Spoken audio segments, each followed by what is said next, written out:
Hello, ladies and gentlemen, and welcome to EU4. I'm your Leos Kelvin, and we're here with the Extended Timeline mod. Haha! The Extended Timeline mod. Where I have made ourselves a nice little custom nation here, called Carthage. I'm sure some of you have heard of it. So, we'll just quickly modify it, not actually change anything though. I selected this flag because it was the closest I could actually get. I decided since we're being New Carthage, might as well start with a Dido, who's incredibly incompetent. But we'll get into that why in a moment, because we're an oligarchic republic. That means we elect new leaders every 4 years. So I can just get 18 points back here. While I will be somewhat gamey with this system, I'm not quite willing to be gamey enough to take a colonist in my ideas, however. As this game basically relies on nobody having access to a colonist until the year 1500, pretty much. So, yeah. The Vikings had access to colonists in 900, which is always amusing. And what else? Ah, yes. So, since we're doing Carthage, I decided to base some of our ideas and traditions on it. Development cost and cavalry compatibility. I'm sure everyone has heard of the Numidian cavalry. And yeah. I've sort of selected these ideas more or less at random based on what I thought Carthage would be if it managed to survive into the medieval time, which is, say, a somewhat, oligarchic republic still. It's really hard to say what Carthage would get in the 1400s. You don't get ideas until then, so I think you get the first idea before then. But so I just kind of did what I could, and then I decided accepted culture threshold for our ambition, because that will make it really easy to get 100% accept culture threshold, which is always fun to do, because then every culture you take is accepted. Cultural acceptance, yo. It's nice. I'm gonna be nice guys here, kinda. So, for religion, I also took Asherism. It's about the closest I could get to it. I had a choice between Asherism, South Arabian, and African. Yeah, there wasn't many good options. I guess I was also Nabataean, but they didn't have any of the right gods, and they carved giant stone things. It was weird, and they weren't really like Carthage at all. South Arabian and Asherism still both kinda did it, but in the end I went with Asherism. They have 2,100 gods in their pantheon. I actually managed to find a link for most of the Carthaginian gods in their pantheons. So, that's what you get for creating a god after every city. Alright. Alright. So that's, I think that's all we need to see for now. So we're going to hit done. So, we're just going to get right into the game. Because we have to battle Rome. Weighing in at 1,604 development, the Roman Empire! Heavyweight champion! But he's been drinking real heavy tonight. Select it. I'll stick the Middle Eastern tech group, because, Middle Eastern. So the Roman Empire, it may seem like an insurmountable task to beat them, but I don't actually have to. They will destroy themselves. And I don't mean in like 500 years, I mean like 10 minutes into this fucking episode. Oh, what's that? You are, it's actually funny because me taking all these provinces helps Rome. You'll notice that they have religious unity issues. That's actually worse because most of northern Africa is actually African religion. So, I actually help their religious unity by taking these provinces, if you can believe it. And in general, it doesn't take much to notice, oh man, they are totally fucked. Is there any way to go, see, unrest map mode? Yeah, it wouldn't show me Rome's. I'm gonna tag over to Rome, actually, and show you their unrest map mode. I said, I'm now Rome. Now this doesn't seem so bad, but when you start realizing that this is about 4.6% across approximately half of your empire, and you're Rome. They actually have a national unrest in the positives. Where's like, yeah, Rome, let's go with Rome particularists. They have a 75% chance of increasing by 10% each month. The next revolt will be in 1.1 years. And it only gets worse for Rome, because Rome starts with the huge empire penalty. Minus 20% tax, 40% increased stability, minus 40% national manpower, and minus 40% land force limits. We all start with the classical era stuff, which kind of sucks. Most of this means everybody fights worse. Except rebels. Rebels don't get affected by it, which sucks. Ugh. And, just like me, they get to select a deity. I'm not going to select a... I really hope to God they choose Jupiter. They're going to need that -1 national unrest and 10% army morale more than they know. So, tag should be D01? No. Tag D00. Okay.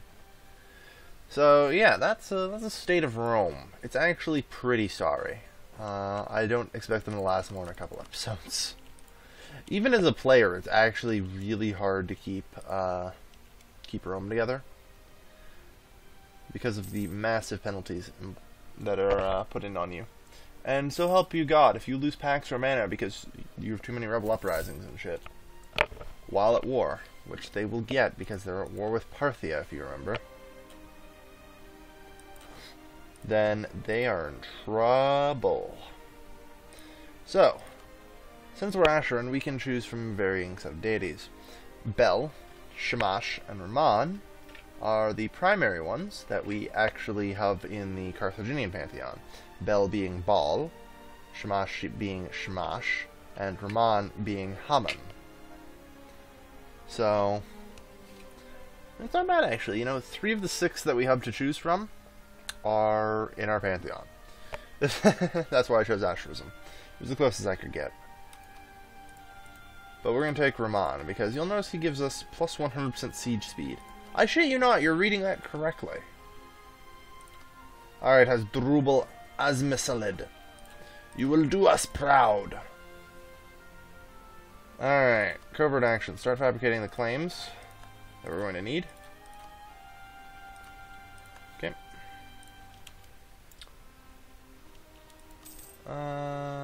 In other news, we unfortunately don't get very many points for anything. But right off the bat, I'm going to hire you and put a national focus on you. Tech in the early game is going to take a while. Now you might be saying, well, why the hell is it that high? Are techs that spread apart? No. It's just that we're actually at tech level 2, I think, right now. Or possibly 3. It's in the actual game, and thus we're 5 techs ahead. It's a little more spread out, but than a regular EU4, but not in this case. Alright, diplomatic reputation +1, don't mind if I do. And I've got money for, well, what are my land forces? 26, so it's gonna give me extra 2. I think I take national manpower more, as demonstrated. There. That's a fucking province we can stand in without dying. Yeah, we're gonna need a lot of manpower. And for what little we've got, I guess.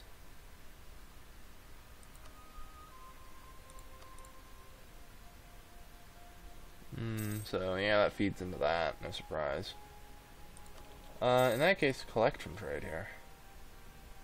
No reason not to. It's an extra bit of money. Good. Claims come in. I'm just going to keep fabricating claims on any province we can right now. And already we've got the particularists. So if Rome incurs war exhaustion and has rebels at the same time, they unfortunately end up having Pax Romana break, which changes their revolt risk from -1 from having Pax Romana to +2 from having a destabilized empire. And I believe they lose 2 stability at the same time. It's not a pretty sight. Yeah, I figured my only rival is Rome. Oh well. You know, they're like only, what, 300% stronger than me? Makes a perfectly good ally. There we are. That's good. A little bit of extra trade power, you know, a little bit extra tax. Never hurts. That's great that they discovered me. I don't really care. So yes, our first objective, as far as I'm concerned, while Rome kind of starts to fall apart, is let's unite the southern tribes. I really don't want to poke Rome with a stick yet. I mean, they might be dying, but in its death throes, they can still be somewhat dangerous. Alright. 3 fire, 1 shock. So, we literally just sieged that in 3 days, yes. Oh man, that's a tough leader to crack. But, looks like we're good, I think. And, watch this, as we literally have 3 siege phases. Boop, boop, boop, boop, boop, boop, boop, boop, boop, boop, boop, boop. Oh, I'm sorry. Was that a fort?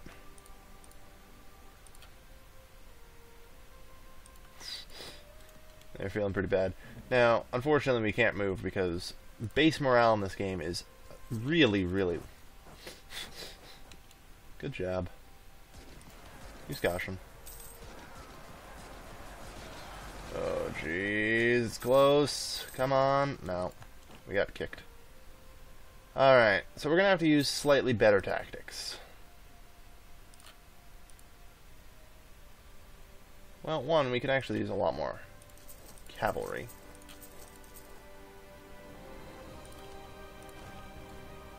Alright. And I'm going to need 1 more infantry. So that'll give us 8-5 armies, 2 of them. Good. So, remember how I told you Rome was going to shatter pretty quick? Well, I said they would make it to the end of this episode. I'm now curious to switch over to Rome and figure out how close everyone is to enforcing their demands. 32% of the way. Rebels cannot break a country which is at war. Well, that's convenient for them. Yeah. But, unfortunately, still looking pretty bad for Rome. As at this point, they are also completely out of manpower. Yeah. And their war exhaustion is climbing rather quite quickly, it looks like, as they are up to 3.35, although it's not climbing on a month-to-month basis. So, yeah, Rome, you picked Apollo, you morons. Poor Rome. Like, Pontus is even helping. But, I don't know. The Gallian separatists continue to move. And, it's not going to be long now. So, tag D00. We may occasionally look over at Rome just to see how badly they're on fire. Not going to touch them. I'm not going to be them. It's just how kind of fucked they are.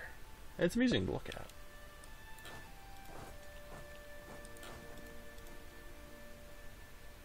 Yeah. Freshly built units can't fucking move. God, I hate this time period. Alright, so now we have 2 groups of 8-5s. Well, let's just do this, since they left their 1 province exposed. Sorry, but you belong to me now. Alright. So some other things about the extended timeline mod include the fact that you actually start with -5 tolerance of heathens, significantly lower than in EU4.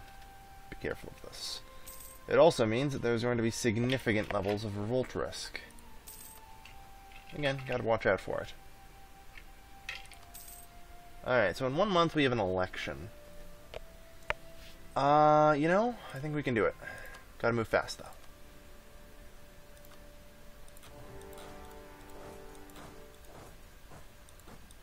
I want you to have Hasdrubal. We're gonna need you.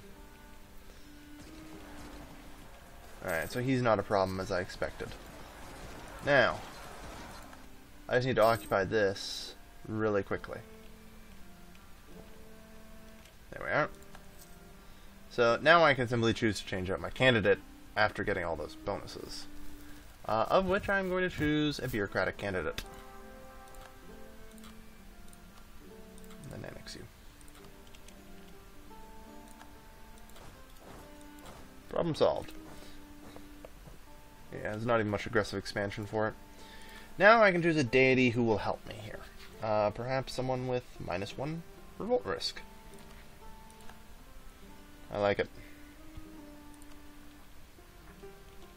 Alright. Don't have quite enough power yet, but there we are. Cores are being made. Slowly we're uniting the southern tribes into our lovely new Carthaginian empire. And Rome continues to crack around the seams. It's pretty much over for them already. As I said, Rome seems like a daunting task, but trust me when I say they really and truly are not. Thank you everybody for watching. This has been your lovely, lovely host, Galvin, signing off.